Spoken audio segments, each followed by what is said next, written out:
So, last week, I believe, as you know, um, Derek Chauvin, the Minneapolis police officer, was found guilty on all accounts, or on all charges, of the murder of George Floyd. And I wanted to talk a bit on that. I honestly think this is one of the biggest miscarriages of justice that has ever taken place in this country. And I'm sure you're not surprised that I think that. The George Floyd, I'm going to probably make that mistake multiple times. The Derek Chauvin trial is a prime example of why we have juries in this country. Pardon. Because if we had not had a jury, it would have been through sort of the court of public opinion, in which case Chauvin was deemed guilty prior to any of the evidence. You have time and time again with these supposedly, white supremacist, quote unquote white supremacist shooting, like the guy who shot up a massage parlor that was on like a prostitution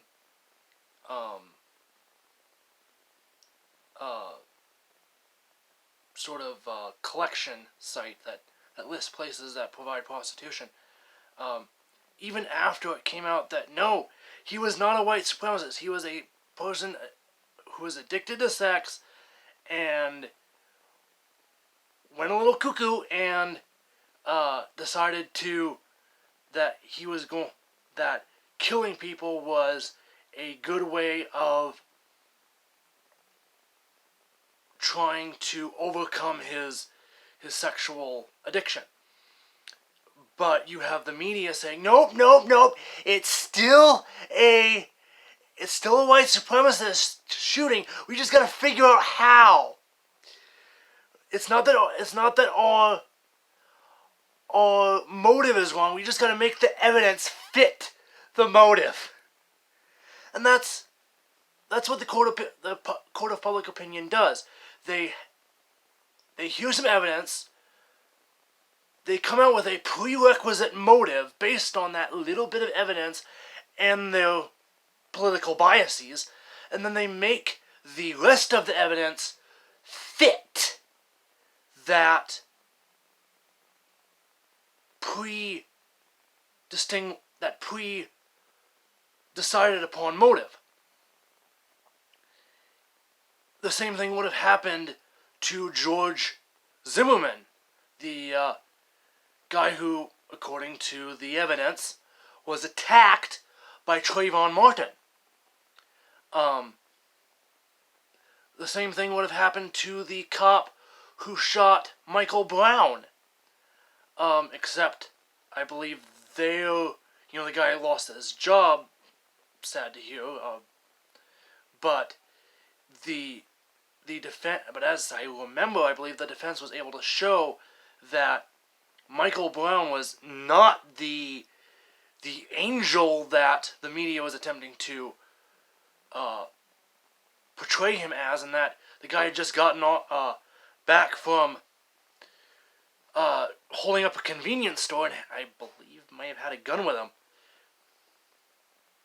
One of the things that Derek Chauvin was convicted of was third-degree murder. And third-degree murder is something known as depraved heart murder. And what depraved heart murder is that you are just acting in such disregard for human life that you're not really trying to kill anyone in particular. If you drive intoxicated, if you kill someone and the investigators that show up on the scene find out that you're intoxicated, you might get charged with third-degree murder because it is your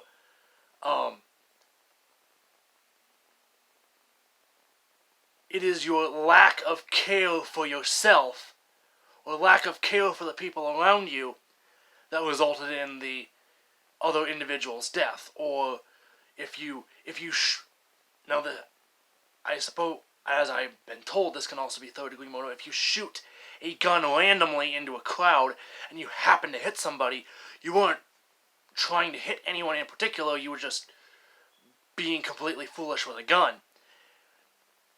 That just clearly does not apply here, because it isn't that Chauvin was going around arresting multiple people and George Floyd just happened to be the one that died. Also, as I talked in the last video, he had fentanyl in his system. He had methamphetamine in his system, and as I understand it, methamphetamine, as it is metabolized by your system, breaks down into something I believe it's called a metafin, and it was still in its non-metabolized state of methamphetamine. So Floyd's consumption of those drugs was fairly recent. And Floyd's girlfriend had testified that he'd overdosed multiple times before.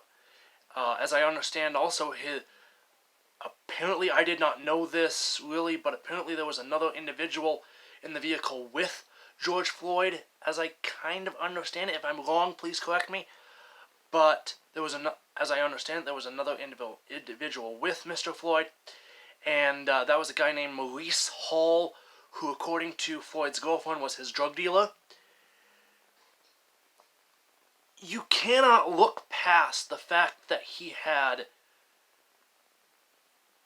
drugs in his system, that they were affecting his heart. He was in the state of excited delirium,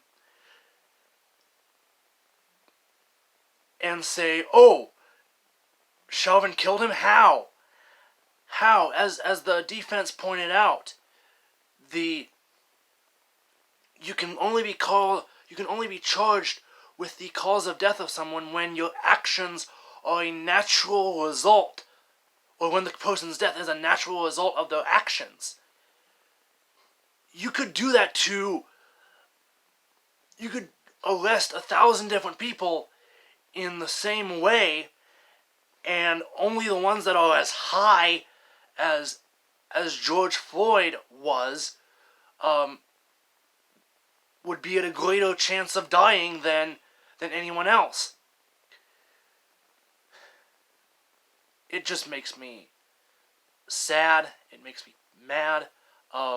Obviously, there was some, I don't know if this is the exact word for it, but kind of blackmail by, obviously, organizations like BLM and Antifa, as well as Maxine Waters, I believe, she's a congressman. I'm not sure if she's in the House of Representatives or the Senate. But there was some speaking.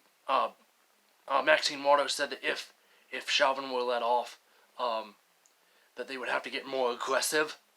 So there was a talk that it could maybe result in a retrial, an appeal.